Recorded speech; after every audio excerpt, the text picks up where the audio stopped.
So we're going to start this particular little session in the roundhouse of a primitive Indian tribe, which is issuing an order and an invitation that a young man who has been born into that tribe has been brought into the council in order that he may learn the facts of life. And while this is quite a ways back, long before television, it has a great deal of depth to it that has more or less disappeared from our way of life. So we will go into this little round teepee tent where the men and women of the tribe are in a circle, where the medicine chief is about to speak, and a young lad stands in the presence of his elders. And the medicine priest explains to the young man the mystery of life. He says to him, "You have been brought here by the will of the Great Spirit. You may have been here many times, but you have forgotten. But now you are here to learn more. And the more you learn, the less you will forget. You are here now to understand the purpose of your own existence. You have been sent here to learn. This is part of a great ritual, the ritual of growth, the ritual of unfolding the inward potential of the human being.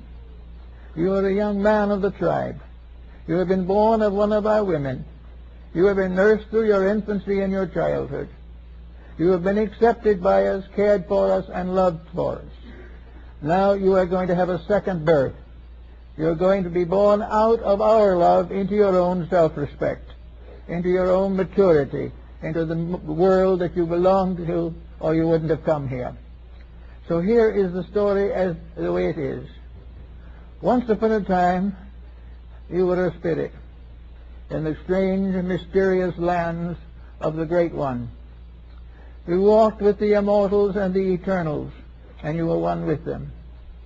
And the master of all mysteries said to you, "You shall go forth. It is your destiny to grow, to unfold, and to mature from childhood into the fullness of your years. And it is your destiny to do this according to our laws, according to our will, and the keeping of our commandments. Therefore, we have sent you down into the body of this good woman, who is to bring you forth as her firstborn. Now you will listen to the wisdom of the tribe, what it has to say." It says that one somewhere, not here, you went to sleep. And you went to sleep maybe many times. But when you woke from that sleep, you were an infant in the keepings of this mother. And she is the one who brings you into the tribe.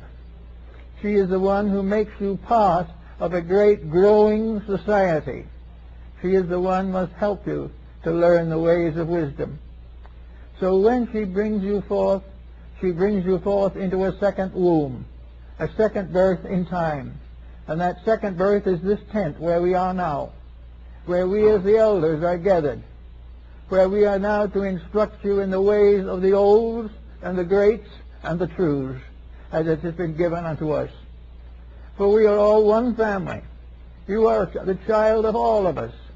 Therefore we are all parents. We are all friends. We are all relations of yours.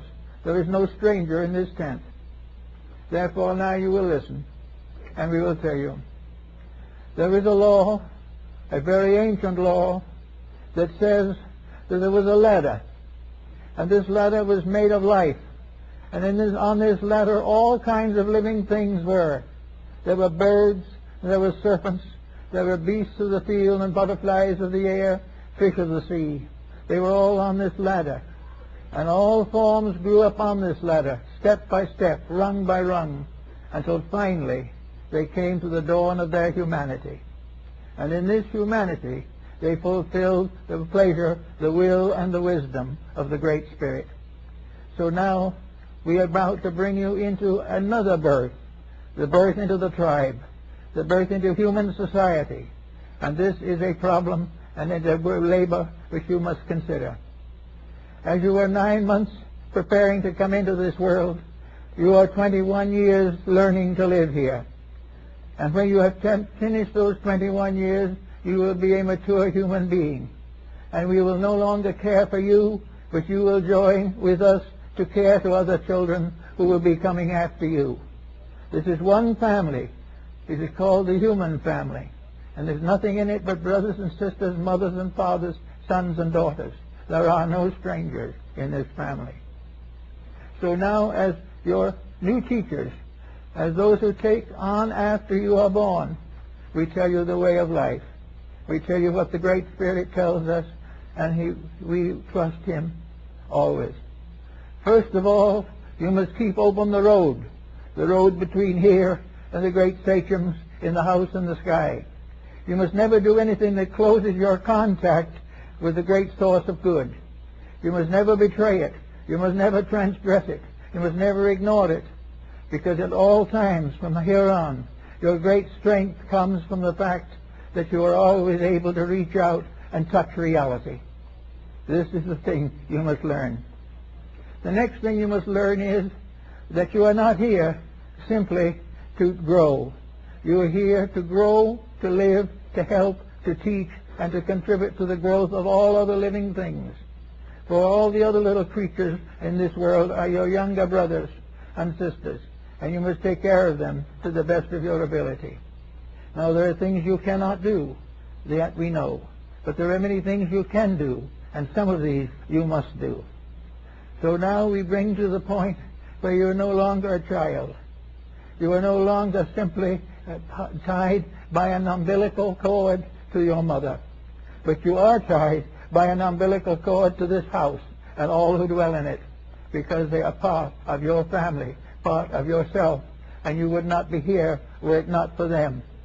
You are not only the child of your mother, but the child of her mother and her mother's mother and all the fathers who have gone before, for there is only one family, and that family is the brotherhood of all that lives. Now you must learn this. You must never forget it, because if you forget it or you go against it, you destroy your own life. You compromise your own principles, and you bring heartaches and pains and miseries and misfortunes to the family that loves you. You must therefore always be true. Now, what is the truth that you must always follow if you are to succeed? The first truth of all is courage. The courage to dare to be right. The courage to support that which you know to be right, rather than to compromise in the favor of something easier for yourself. Before your success, before your fulfillment, before your continuance even in life, there must be honor. There must be a dedication.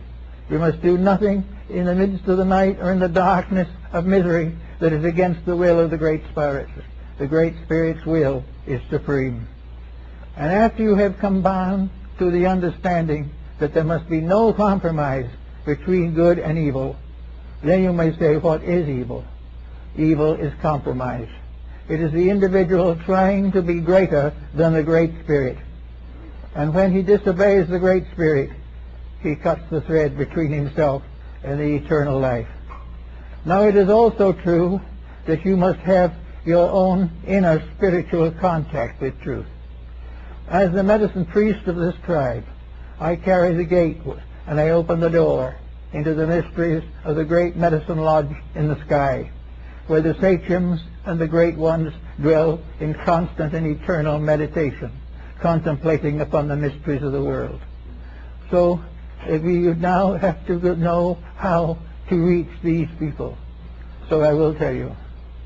You reach them by quietude, by absolute silence, by a mysterious waiting in which your heart and your soul wait to hear the voice of the truths and the old ones and those who are your great teachers. And as you sit quietly, you will do vigil. You will go out under the sun, under the moon, and under the stars, even under the storm clouds. And there you will put up the four flags of prayer, the prayer sticks with the little feathers on the end. and you will make a hollow square of the 4 standing sticks, and then you will kneel and sit in meditation in the midst of the sticks, and you will say, Father, show me the way. And the silence will come, and in the night there will be all kinds of voices, of birds and of animals. There will be things to frighten you, some to worry you, and there will also be a drowsiness which may cause you to go to sleep, but you must try to stay awake as much as you can. But you are only a young boy, therefore you may not be perfect, but you must try. And in the course of this vigil, something will appear to you. This something is probably an animal or a bird.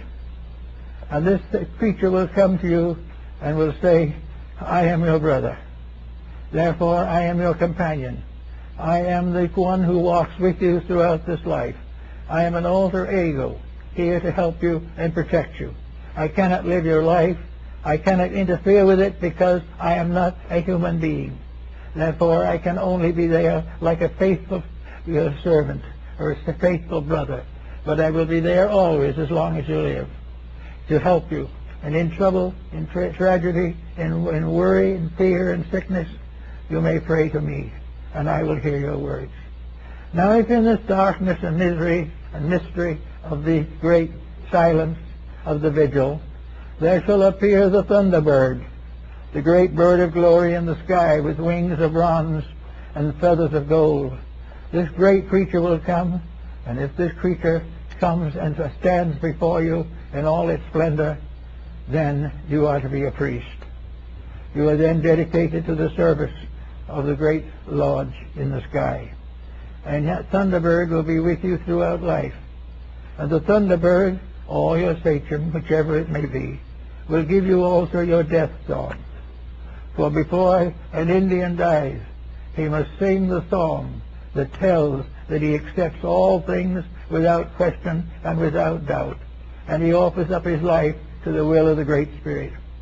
So before you die, even though there's a bullet in your heart or an arrow in your body, you must stay alive long enough to sing your song, the song of victory, the song of the victory of a clean life over all the adversities and miseries of existence.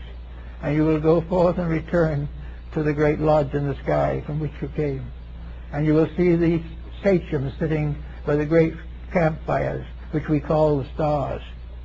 And then you will know that you have fulfilled your work.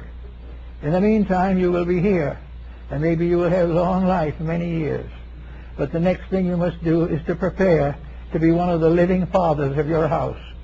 Each of us must go our way and return to the masters who sent us. Therefore, one of these days, you will be the one who has to lead the people. There is nothing you should think of, nothing you should dream of, nothing you should believe, except how to lead your people. That in all things the wisdom will come to you. But it can only come to you if you are without ulterior motive of any kind. You must be perfectly honest, or else you will receive false guidance, because the guidance will come from yourself rather than from the Great Spirit. But if you remain clear and clean, you will also have the wisdom of the Spirit.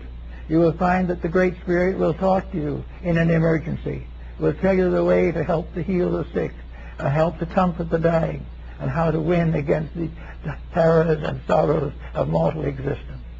And you will become a teacher of our people.